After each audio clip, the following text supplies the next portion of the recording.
the treatment of human beings as property, deprived of personal rights, has occurred in many forms throughout the world. But one institution stands out for both its global scale and its lasting legacy: the Atlantic slave trade, occurring from the late 15th to the mid-19th century and spanning 3 continents, forcibly brought more than 10 million Africans to the Americas. The impact it would leave affected not only these slaves and their descendants, but the economies and histories of large parts of the world. There had been centuries of contact between Europe and Africa via the Mediterranean, but the Atlantic slave trade began in the late 1400s with Portuguese colonies in West Africa and Spanish settlement of the Americas shortly after. The crops grown in the new colonies, sugarcane, tobacco, and cotton, were labor-intensive, and there were not enough settlers or indentured servants to cultivate all the new land.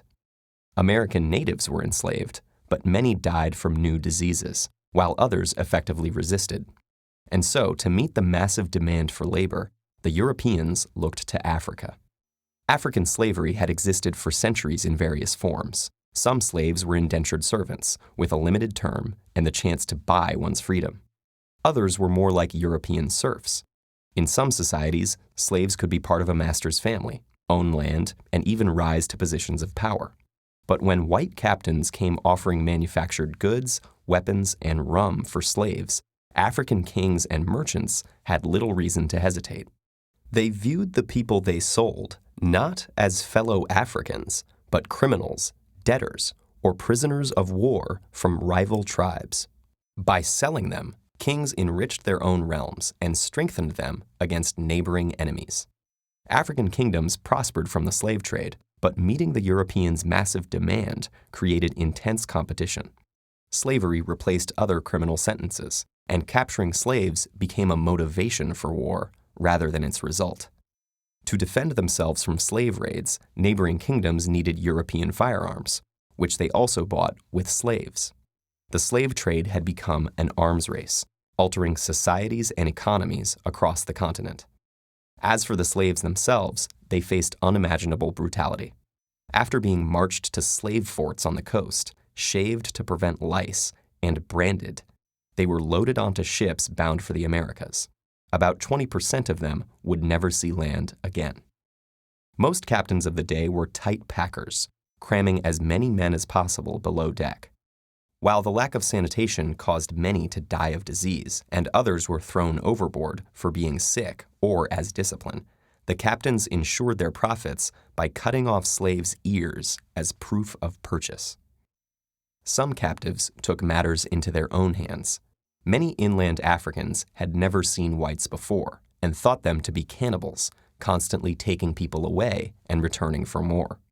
Afraid of being eaten, or just to avoid further suffering, they committed suicide or starved themselves, believing that in death their souls would return home.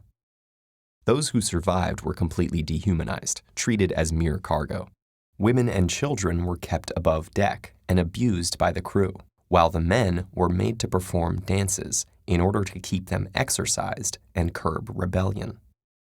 What happened to those Africans who reached the New World, and how the legacy of slavery still affects their descendants today, is fairly well known. But what is not often discussed is the effect that the Atlantic slave trade had on Africa's future. Not only did the continent lose tens of millions of its able-bodied population, but because most of the slaves taken were men, the long-term demographic effect was even greater. When the slave trade was finally outlawed in the Americas and Europe, the African kingdoms whose economies it had come to dominate collapsed, leaving them open to conquest and colonization. And the increased competition and influx of European weapons fueled warfare and instability that continues to this day. The Atlantic slave trade also contributed to the development of racist ideology.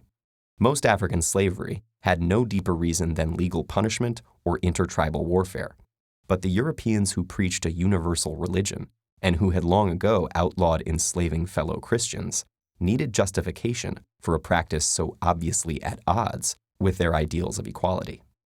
So they claimed that Africans were biologically inferior and destined to be slaves, making great efforts to justify this theory. Thus, slavery in Europe and the Americas acquired a racial basis, making it impossible for slaves and their future descendants to attain equal status in society. In all of these ways, the Atlantic slave trade was an injustice on a massive scale, whose impact has continued long after its abolition.